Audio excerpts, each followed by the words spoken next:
I'm going to do something very important here, and I think all of us in Vancouver kind of have to do the same. At the time of recording this audio, there are 2 hours left in the trade deadline. And I know, try to figure out when Lego woke up challenge, impossible. But I'm going to do something very interesting in this video, and what that is I'm going to wait and be patient. I don't want to talk about JT Miller just yet. I don't want to talk about the rejected trades and the draft picks and the flawed philosophy as to what the Canucks might be thinking about in regards to a Miller trade. Let's not do that just yet. Instead, let's talk about the trade that did happen. Patrik Allvin announced earlier today that the Canucks have traded away Curtis Lazar in exchange for a 4th-round pick in the 2024 draft.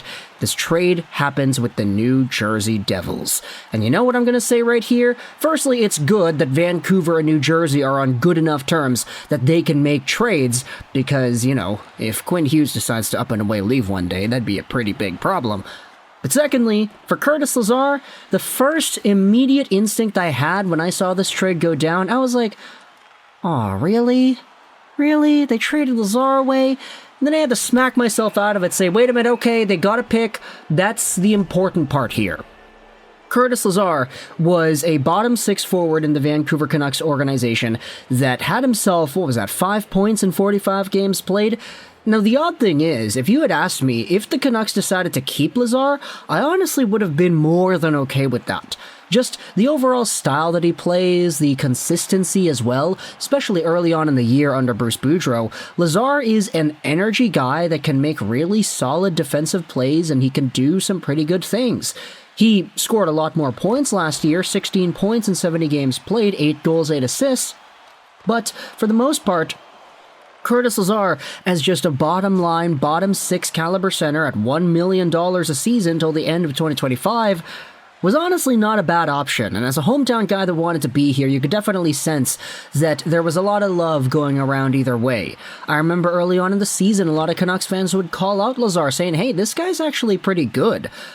He was a part of that bottom 6 with Oman and Dakota Joshua, where they would score a few goals here and there, and it was sort of weird seeing how they were one of the only lines that was actually getting things going offensively early on in the year. Curtis Lazar says, I'm sad to leave Vancouver. I told Patrik Allvin I wish I could have contributed more in my role. It hurts leaving Van, but I wish the Canucks nothing but the best. And of course, Curtis, you are going to a playoff team. You are going to hopefully wreck some fools in the postseason, so I wish you well.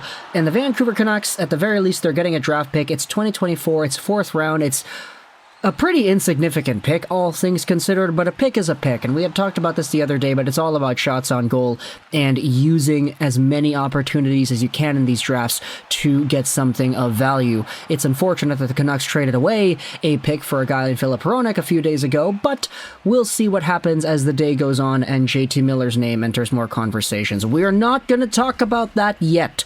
We are not going to talk about JT Miller and the draft picks in the center just yet.